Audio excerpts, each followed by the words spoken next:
live? Good I had to teach myself to morning. be Welcome to SJU. Happy Wednesday today. We're talking about poop, naturally. But we got a great show for you that's not all about poop. Some of it is about Halloween kills and the Purge Forever, which we're going to get into in a little bit. All in support of direct relief and Black Lives Matter. There are links in the description below for how you can help out and support. So please do check that out.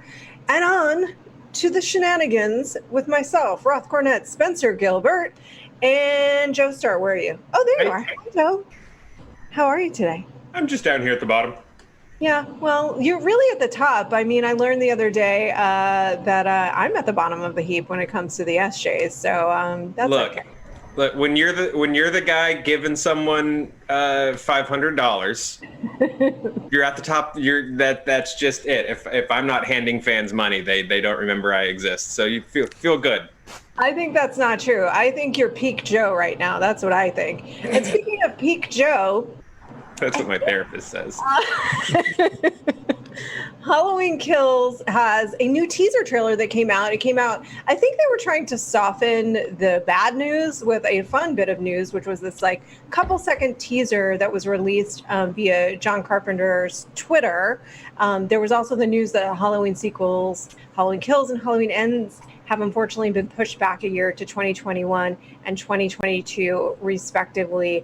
Their concern was basically they weren't going to be able to get the kind of audience they really wanted for this film in October, given the nature of how unpredictable the coronavirus is right now. And we don't know what people's movie-going habits are going to be. But let me say this about that 2-second teaser. I saw that before I read the news, and I will say, I think it had the opposite effect of me. I think it was supposed to soothe me, like, but look at this, it's going to be great.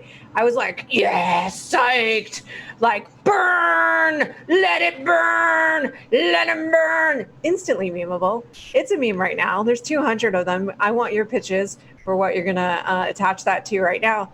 And then I heard it's not coming for another year. Come on, Carpenter. Guys, the master giveth, the master taketh away. What can we say, man? Did you like it? The teaser?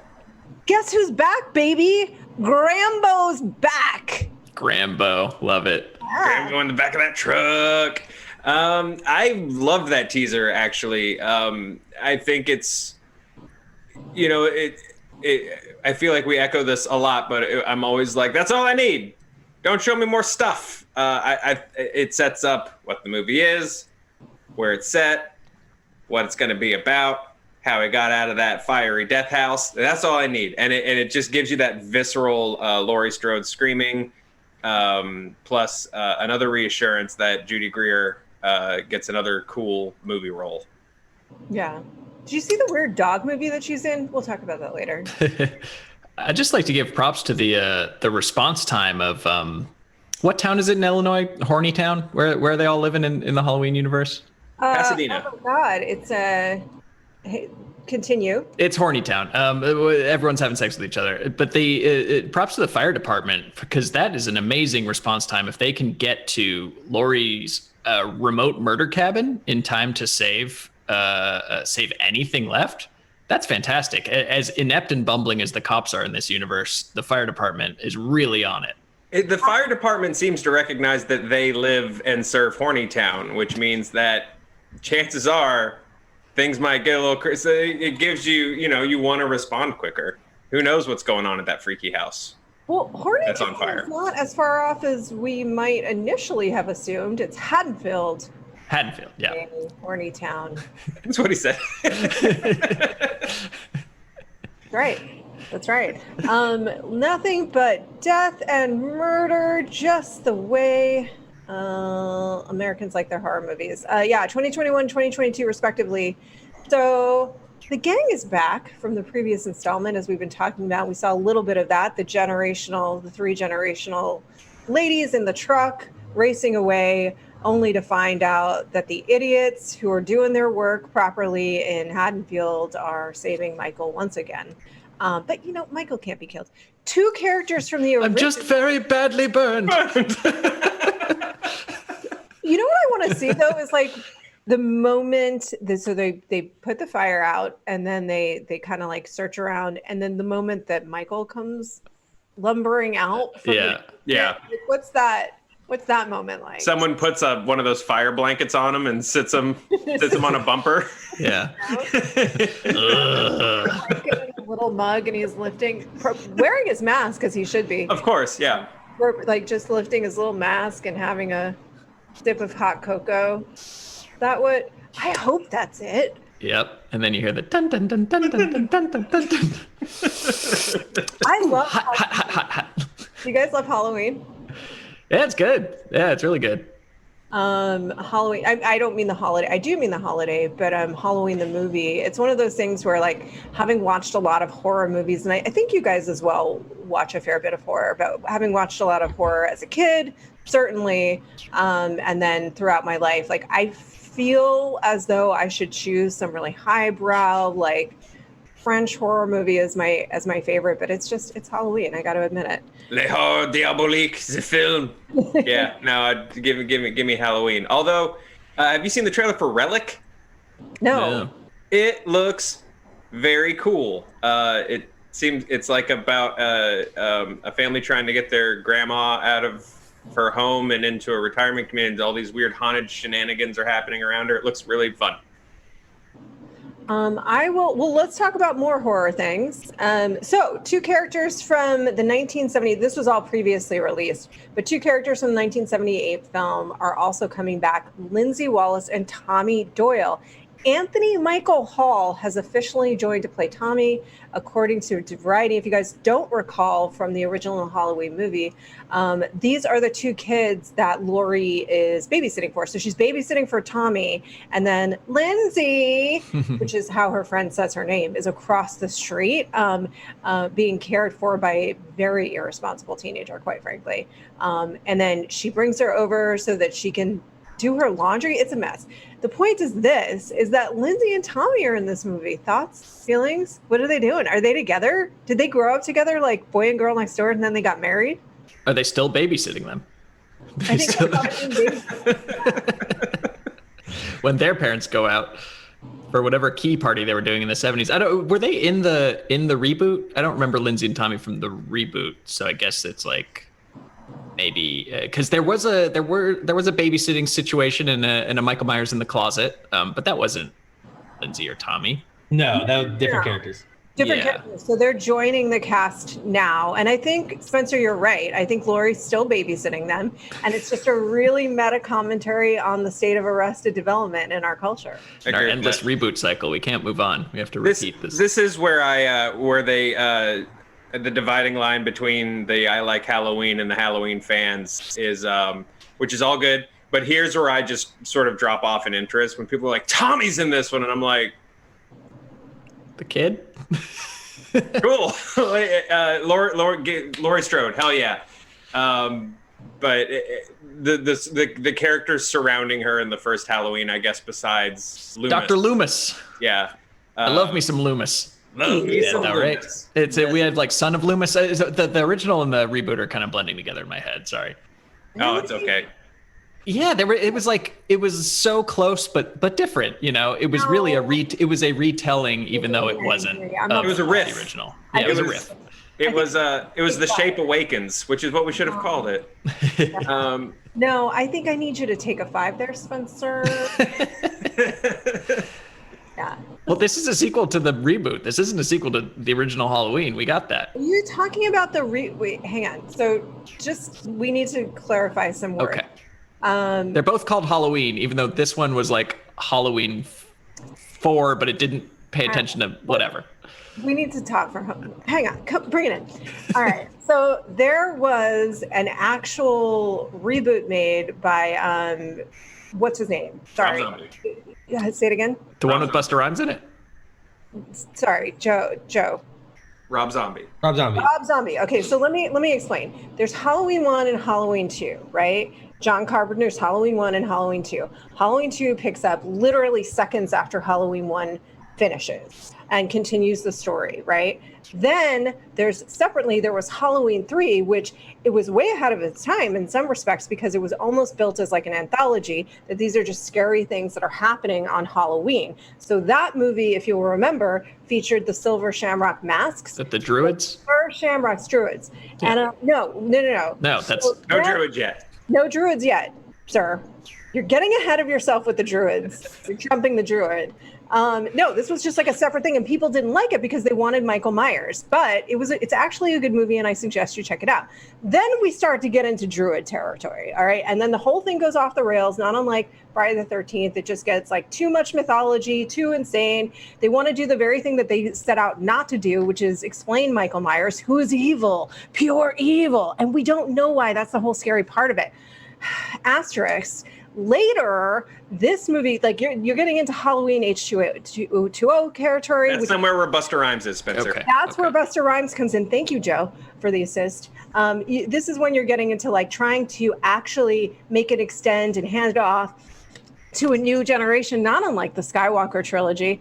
But the problem is, then we go back in time, and now we have the fans of like the original Halloween come in, and they made this movie that's picking up off of Halloween 1 and 2, but is ignoring the other movies, not unlike the Terminator may eventually do one day. And now you're up to speed with this sequel is the sequel to the other two, the Right. first two, and not any of the other ones are not it. It's a Halloween that's a sequel to a Halloween that's ignoring the other Halloween. Is that clear?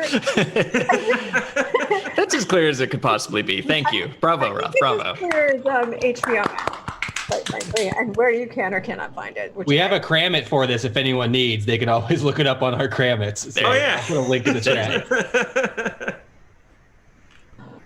In any event.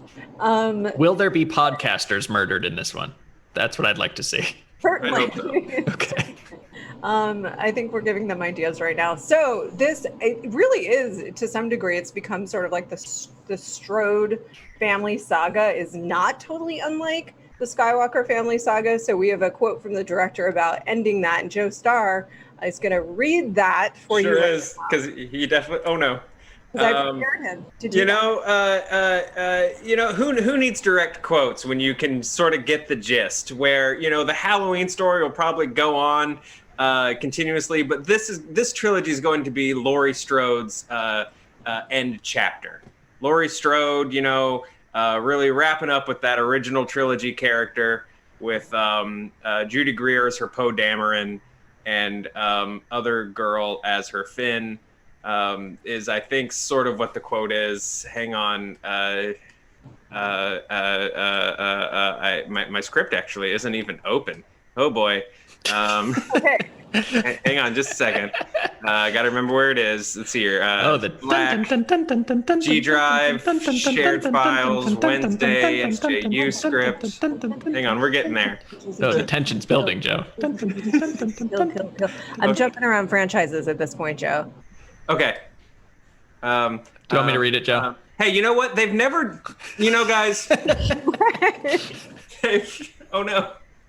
What, Clippy? Why are you here? They're never done telling the Frankenstein story. And a truer thing has never really been said, you guys. And at this point, Michael Myers is a classic movie monster, but our Jamie Lee Curtis as Laurie Strode / Michael Myers saga will be done. The fun of it is also seeing it end and knowing that, go away, Clippy window. The fun of it is also seeing it end and knowing that it can. If you just keep trying to elongate it and milk it for all the money, we're looking at you, Halloween H2O. They didn't really say that. I added it. Then that's boring. Was that the right clip? So that basically means they're doing this trilogy, Spencer, and then they're going to wrap up the Laurie story. Yeah. Yeah. So they're talking about both sequels, Halloween Kills and Halloween Forever. So, there's Halloween Kills, which is coming out October 15th, 2021. Halloween Ends, which is October 14th, 2022. Yes. Candyman, which is a reboot, I think. Let's double check that. Yes. October 16, 2020. And this one, The Rise of Forever Purge. The Forever Purge. The Forever Purge, July 9th, 2021. I don't know plot details on the movie, and don't tell me, because what I want to hear is your version of what this movie is First from Joe, then from Spencer, and then from you in the comments. Like The Forever Purge? Forever Purge. First of all, I think it's a very cocky movie title. It's, Halloween. Halloween is a much stronger legacy franchise than The Purge. And even they're smart enough to say, you know what? Halloween ends. And I think it's The Purge is quite the young whippersnapper to say that it's forever. That said, I think, the creators of The Purge are going to say, hey, you know what's cooler than one night of Purge? 365 nights of Purge. Yeah. Yeah, I mean, this whole series has been building towards it's like a very revolutionary franchise. It's building towards like wide scale civil unrest but isn't a Forever Purge just like war? Isn't that war? It just feels like war. Yeah, so it's going to be a war movie with horror elements, but I think that I was just checking the producer credits. We got one Michael Ignatius Bay producing this film. This is a Michael Bay production, so I think that we have the right cast and crew together to make a Purge-themed war movie. I'm excited. I would watch a Michael Bay directed Purge movie. How many American flags can you get into one Purge movie or there's already a bunch. Yeah, do you count the masks with the American flag on them and people dressed as George Washington? Because producers have different roles. He could just be flag consultant. He could just point at different empty spaces in the frame where you could put a flag in there. Yeah. Or an explosion or an exploding flag. Hey guys, just to follow up, Candyman is not a reboot. At how we know it. It's like doing that horror thing where it's like a continuation. Apparently it involves like a new neighborhood built on where the old neighborhood used to be. So it's a re-sequel, as Langley put it in the chat. It's a re-sequel. It's not a straight up reboot. So we're talking about Candyman now, because again, we don't want to know anything about The Purge. We want to be surprised. Yes, yeah. There's no info about The Purge, even if you ask them. You wouldn't. I also like that depending on what they're building over the old projects in Candyman, you could call it the gentrification of the franchise and not a reboot. There you go. That's actually probably a better analogy. Yeah. Maybe that's what we should just start calling these things to make things clear when it's. All right. Anyway, you guys in the chat, Ryan is going to go and pull some comments about your version of the Purge Forever, the Forever Purge, as well as your thoughts on the Halloween Kills teaser. But first, Joe Starr is going to thank you for your patronage. Hey, thanks guys for liking and subscribing and for agreeing with us that Forever Purge should have been the name of the fourth Purge movie and not the fifth. That makes no sense. We would have also accepted if they had just called it Forge. Would have been really cool. And speaking of really cool horror stuff, we got a Hey Fandom today with Robert Kirkman. It's going to be at 12:30, so about 30 minutes after this show. We've got a link for you guys to click and register an RSVP so you can go see that. It's going to be great. Robert Kirkman is always a really awesome interview, so make sure you get in there and ask your questions. You can get a little face-to-face time with the mind behind Walking Dead and so many other cool things. And if you want to watch the other Hey Fandoms, they're over on fandom.com. Yay! Ta-da. Ryan, what are they saying? Oh, they're saying all sorts of things. Let's see here. At Devil Kazuya 27 actually recommends the first season of the Purge TV show, saying the first season of the Purge show is actually pretty good, chat, which I know we haven't heard much about that. I don't know if you guys have seen it, but that was on the USA Network. Let's see. Langley Neely also does say in the chat as well, I actually think gentrification is at the heart of the new Candyman and is a part of what they're talking about there. Boom. And at Video Punk says they can't wait for Purge in space, which is where they think this is going eventually. Every franchise on a long enough timeline Goes to space. Yeah. Well, can we find any franchises that haven't gone to space? Like horror franchises? Halloween hasn't gone to space. Halloween hasn't gone to... Wait. Michael Or versus have they? Freddy. Well, there was Jason in space. Yeah, Where did Jason Michael X. fight Jason X. Where did Michael fight Freddy? They fought? Or did Michael fight Jason? Yeah, Freddy versus Jason. Freddy versus who? Did that take place in our terrestrial Earth? In like our mind space. Yeah. The Leprechaun went to space, I think, a couple times. Or I think Yeah, he went to the Leprechaun Hood a couple times. Yeah. He's been around. Look, their leprechaun goes where the rainbow takes him, and sometimes it takes him to space. You can't be limited. Dracula's been to space. Yeah. I think all the classics have been to space, except maybe the Fishman.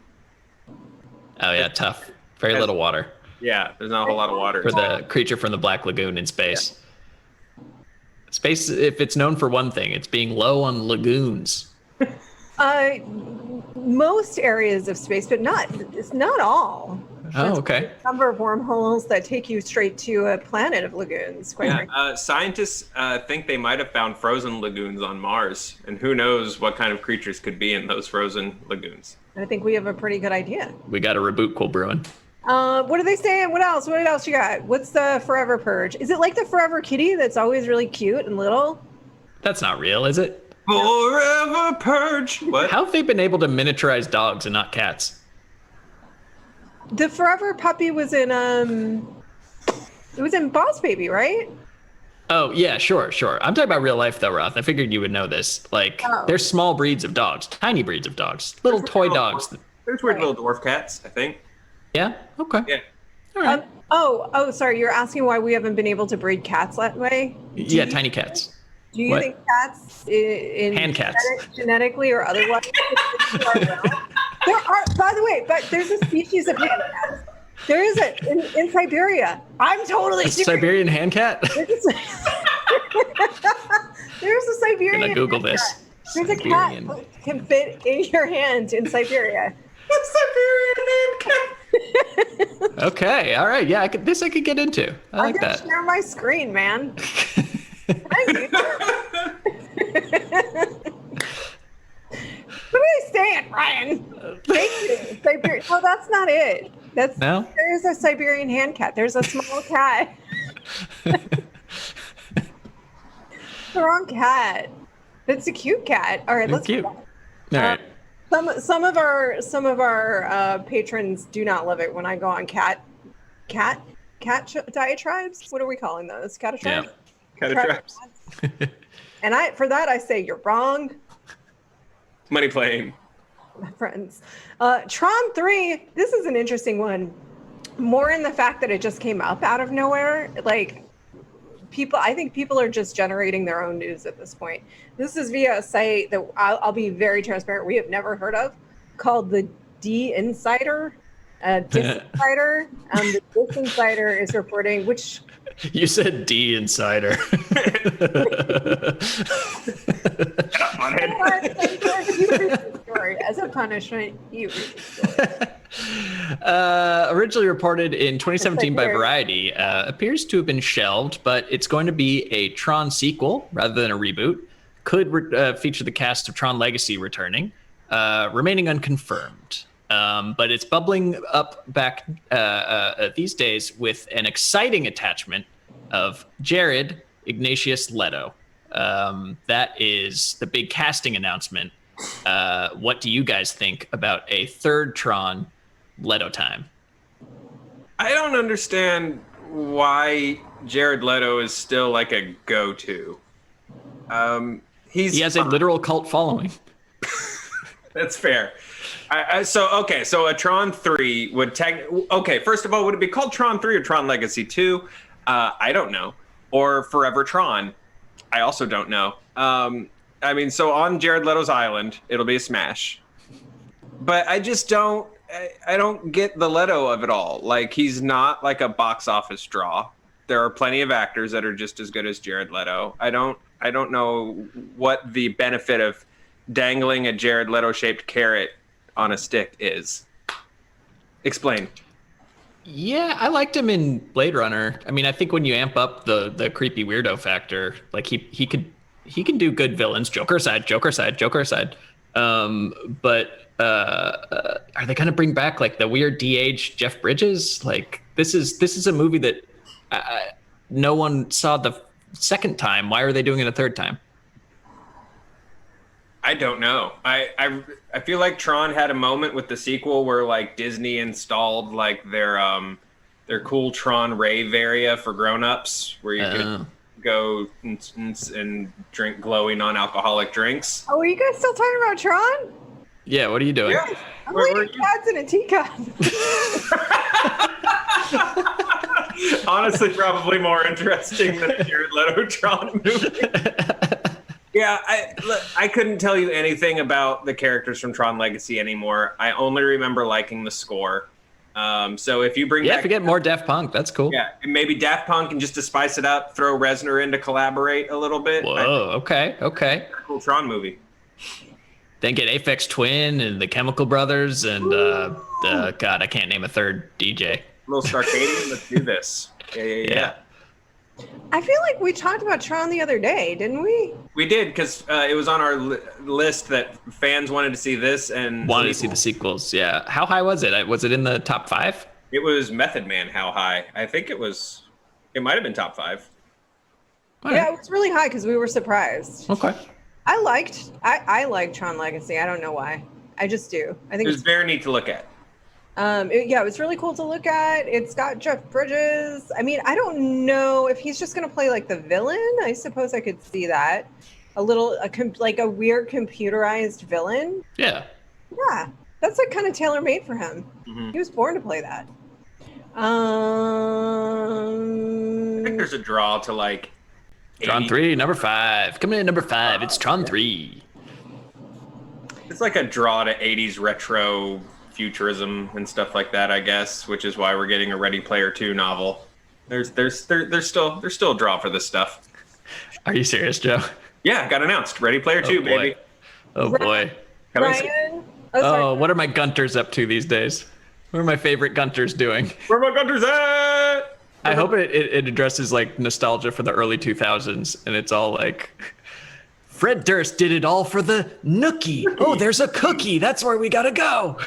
I hope there's an unethical journalist that's following the game, and everyone's very concerned with their ethics. Oh my God. That's late 2000s. That's too soon. Find out if they want Jared Leto as a computer alien, which I believe is what we've decided he's playing, if they're interested in Tron 3, and if what their feelings on Jared Leto are, broadly speaking. We're going to quickly tell you this story.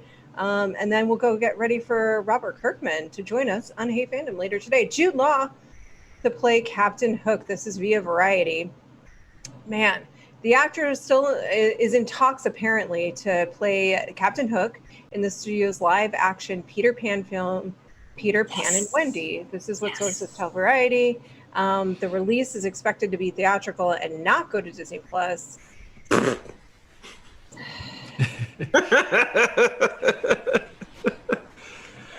Oh, more Peter Pan. There's a Peter Pan movie that came out pretty recently. I actually didn't see it. It was called Wendy, and it was made. Do you guys remember when we were doing some of our recommendation shows and I talked about this movie, Beasts of the Southern Wild? Mm-hmm. Sure.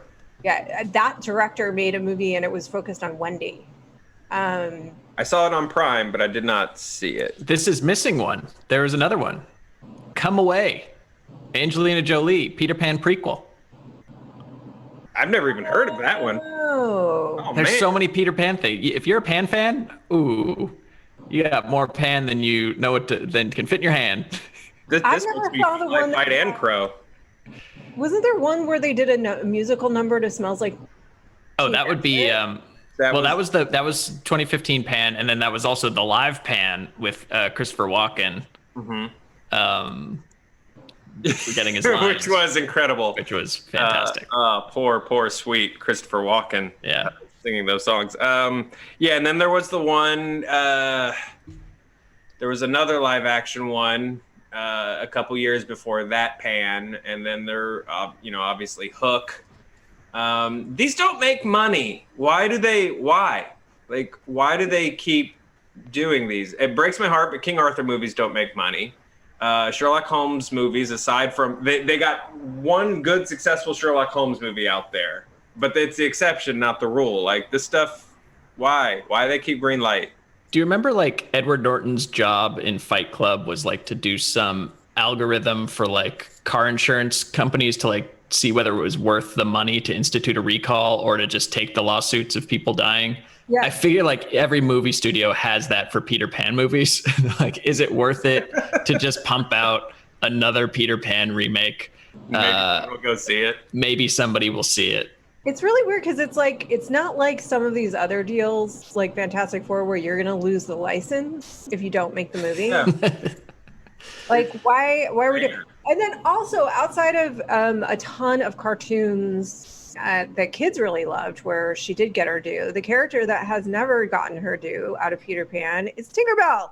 Tinkerbell is the best character in Peter Pan, period. And let me tell you why. You asked, so I'll tell you. Thank you.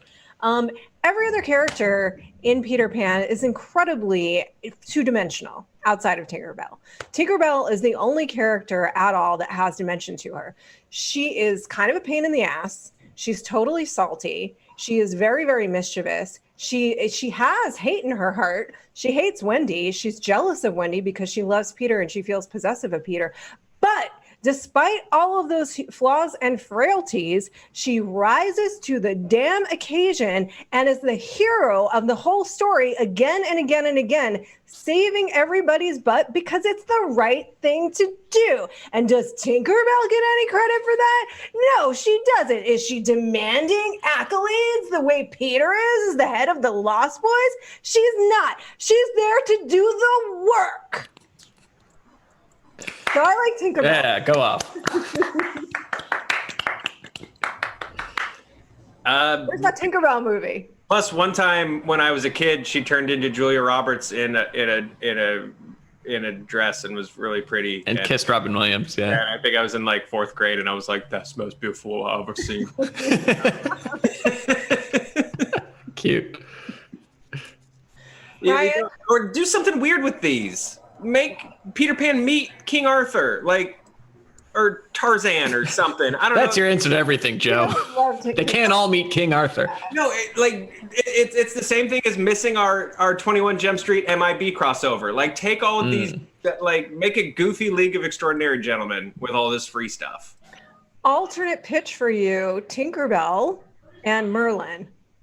Okay. I'd watch that in a heartbeat. Yeah. I don't know what they're doing. Every movie should be Ready Player One.